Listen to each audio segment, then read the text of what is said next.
That squirrel's the size of Enzo. And Enzo still eats from my fucking hand, goddammit. What is going on, my guys? Today's a beautiful day in Los Angeles, California. I'm Alejandro, and let's talk about cars. Now hit it, Ivan.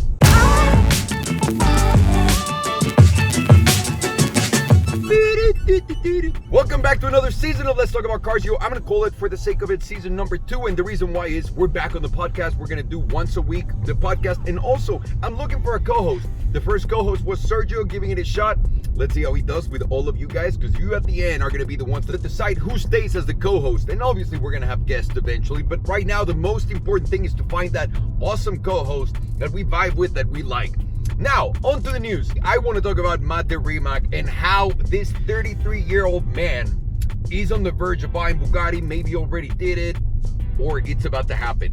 So number one, Mate Rimac, better known for Rimac, his car company, all-electric car company. We did a little documentary on Rimac about 4 years ago. I want to say it was 4 or 5 years ago. I'm going to leave the link in the description down below. Also, I apologize for the way I talk. I'm wearing my Invisalign, so just know that that's going to be like the thing forever, because it's going to take me like 2 years to get my fucking teeth right. Anyway, 4 or 5 years ago, we did that documentary with Mate, and he already had 300 employees. He had the Concept 1. He only made 8 of those cars. It's basically a 1,200 to 1,500 horsepower electric car, if you want to look at it that way. And now they're coming out with the C2, which had another variant for the Pininfarina, and other car makers went in and said, dude, I need that platform, give it to me. While all of this is happening, Volkswagen came in through Porsche, because Porsche is owned by VW Group, and they said, dude, we want to buy 10% of Rimac. So they made an investment on Rimac, brilliant investment, and the reason why they did that, because they knew they were going to be buying powertrains, electric powertrains from them. If you're going to invest in a company and you're going to take their sales to the next level, you might as well be part of that growth, because instantly you double your money in a single play, right? So that was brilliant. Then Volkswagen saw everything that was going on and said, you know what, we like this, we're going to make it a 15% stake that we want to acquire from Rimac.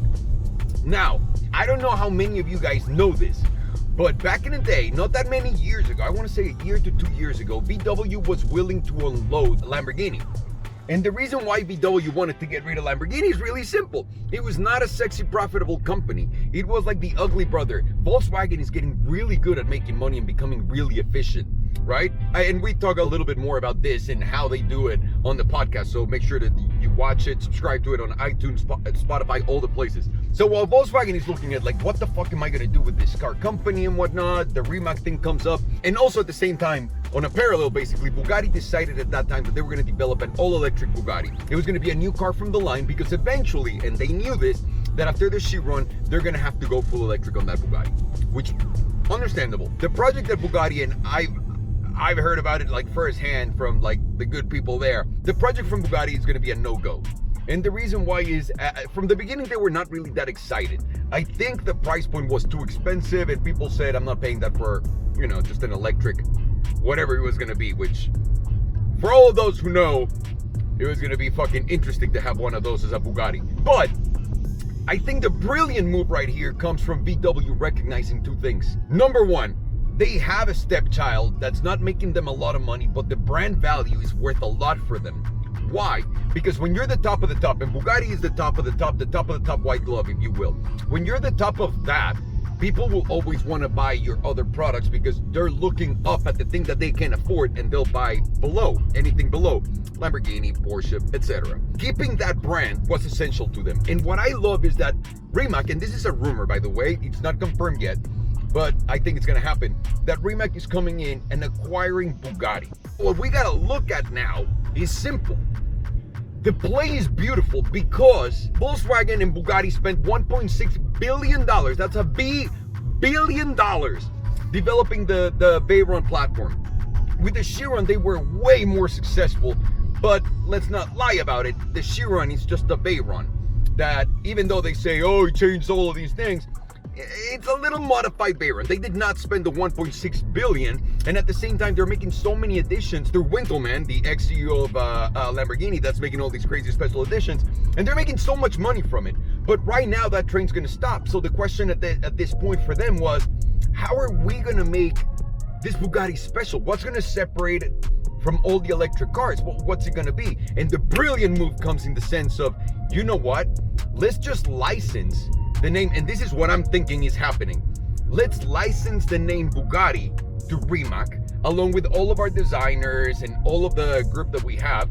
And all we do is slap that, plus all of the incredible Rimac technology that's going to be unique to the Rimac, obviously, that they're probably not going to give Pininfarina, that they're probably not going to give others, like face recognition and other good stuff that probably we shouldn't be talking about. But the brilliant move comes in a really simple way. The move is, you come in as Mate Rimac, which 15% of Rimac is owned by Volkswagen, therefore Bugatti stays within the family. You do a licensing deal that doesn't cost you any R&D. There's no research and development cost for this car because Mate already did everything for the C2. The only cost they're gonna have now, and this is why it's so fucking brilliant and it hurts my brain that I didn't come up with this, is they're gonna keep the designers there. They're gonna keep, Mate's bringing the technology on and the name. So all you need to do now is just design a beautiful car, and then you're done. This is coach building, guys. We talked about coach building how fucking long ago, being the way of the future. And it might not be 100% the way it's gonna happen, but think about it. BMW does not own Rolls-Royce. BMW licenses the brand from Rolls-Royce. Rolls-Royce does not produce cars.